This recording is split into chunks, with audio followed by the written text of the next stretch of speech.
من نجوم الكوميديا في السينما والمسرح والتلفزيون والإذاعة.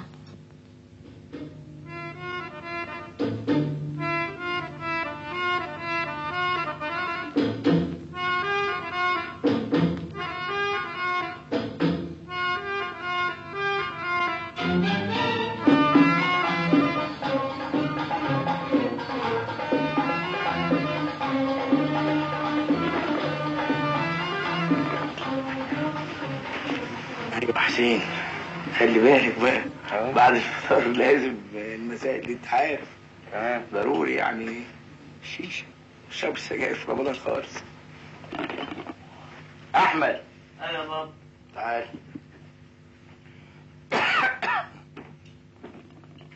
عايزين فحم عشان الفحم ده ربنا. طيب فحم. ايوه مجدي، تعال تعال. مجدي فين يا مار؟ ايوه يا معلم. تعال مجدي. شوفوا بقى، احنا دلوقتي عايزين نتكلم في حكايه كسوة العيد، عشان ما نجيش قبلها بيوم ولا بيومين تزنقوني وده يقول لي انا عايز وانا عايز. فعايزين دلوقتي نعرف ايه بالظبط اللي احنا عايزينه. ايوه مجدي. أنا كاتبة لحضرتك ورقة بكل الحاجات اللي أنا عايزاها. زي المعتاد. جايبه الورقه وحطها لي جنب الكومودين. والله بتريحيني انت. أنا مريحة. احمد. انا عايز قميصين وبنطلون. والله يا ابن حلال كويس. ها. انا بقى عايز قميص وبلوفر وبنطلون. برضه لغايه دلوقتي معقول. حسين. او يعني حاجه زي كده، قميص وبنطلون وبلوفر او جاكيت خفيف. كويس. طب مش إحنا لسه جايبين لهم على دخول المدارس؟ معلش. دوكها بند وده بند تاني، وعلى العيد هنقدر نكح فيه معاهم برضه. طب وأنا هجيب إيه؟ أنا تحت أمرك. شوفي أنت عايزة إيه وأنا تحت أمرك. لا أنا عايزة حاجات كتير. شوفوا، إحنا دلوقتي نقعد ونتفق قبل السهرة ما تنتهي، نكون عاملين ميزانية للي إحنا عايزين نجيبه، وأنا هدي لماما الفلوس زي المعتاد، وأنتوا بيعجبكم ذوقها، وتنزلوا كلكم مع بعض وتجيبوا الحاجة اللي أنتوا عايزينها. وكل سنة وأنتم طيبين وتحت أمرك.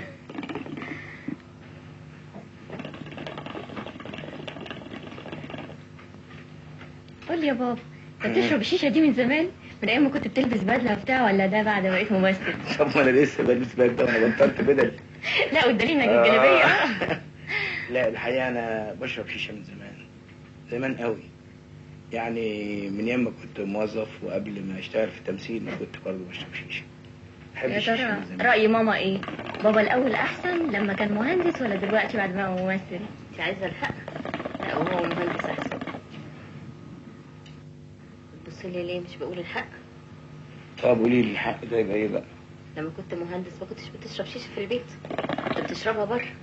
طب ودي عملت ايه؟ مش بتبهدل احسن اقعد واشرب معاك؟ مش بتبهدل السجاجيد؟ نرجع للسجاجيد تاني حتى دلوقتي. مش هي دي مش هي دي الحقيقه. يبقى خلي بالك من السجاجيد يا حسين. انما قولي لي، هي دي الحاجه الوحيده اللي تعباكي الشيشه؟ عايز الحق ما تزعلش. لا حد يزعل من حق. هي تعباني فعلا. الشيشه؟ الشيشه. ليه؟ مش حاجه تعباني اكتر من الشيشه. ليه؟ عشان بتبهدل الدنيا. يعني لما كنت الاول اروح اقعد في القهوه اشرب الشيشه احسن، ولا لما بقعد في البيت احسن اشرب الشيشه؟ لا تقعد في البيت بس ما تشربش الشيشه. ممكن. ايه يعني. رايك؟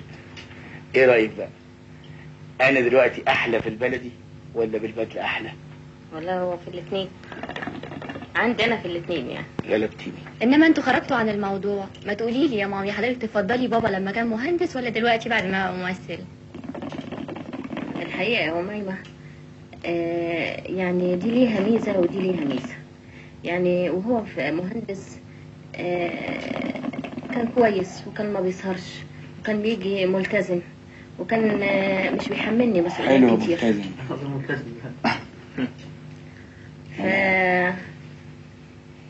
مش كنت بصر في مش بصر في الشغل. مش بصر في شغلي، يعني اعمل ايه؟ حكايه التمثيل دي الحقيقه يمكن بتسعدني لما بشوفه وبتفرج عليه وبيمتعني يعني الحقيقه. ودي كانت رغبته في ان هو يبقى ممثل، فيمكن دي هي بتخفف شويه.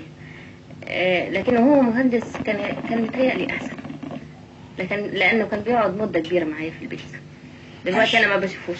كل حاجة ليها تمنها، مفيش حاجة في الدنيا من غير تمن. نتعب عشان مستقبل أحسن، عشان دخل أحسن، طبعا كل حاجة ليها تمن.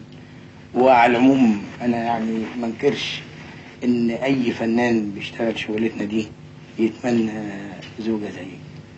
أنت شايلة عني عبء كبير جدا، والحقيقة مشاكل الولاد ولبسهم وكسوتهم زي ما قلنا دلوقتي. انا هعمل ميزانيه وانت تتصرفي في كل حاجه.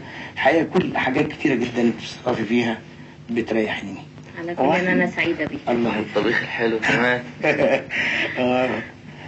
يا خبر زي بعضه. انتوا معانا من الصبح وسامعين كل اللي بنقوله ده.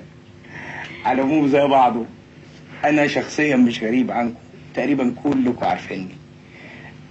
ومادام انتوا شفتونا بقى اعرفكم بالعيله. مدام كريمه مراتي، أميمة تانية آداب في عين شمس، حسين في تانية ثانوي، مجدي في الثانوية العامة، أحمد في تجارة القاهرة. ودلوقتي بقى احنا دردشنا كتير واتكلمنا كتير. دلوقتي عايزكم كلكم كل واحد يقوم يذاكر. طبعا كلكم عايزين تخلصوا الكليات عشان تخلصوا من المذاكرة، مش كده؟ ايه رأيكم بقى؟ انا خلصت بقالي 20 سنة ولسه بذاكر وهفضل اذاكر طول العمر. يلا يا مجدي اتكلوا على الله، انتوا مذاكروا بقى وسيبوني انا. طب ما بلاش مجدي وانا خلاص. لا، مجدي قايل لي ان هو نايم طول النهار وهيذاكر بعد الصبح. اقعد يا مجدي عشان هو عارف معاك شويه بقى. اقعد يا مجدي، تعال قرب عليا كده.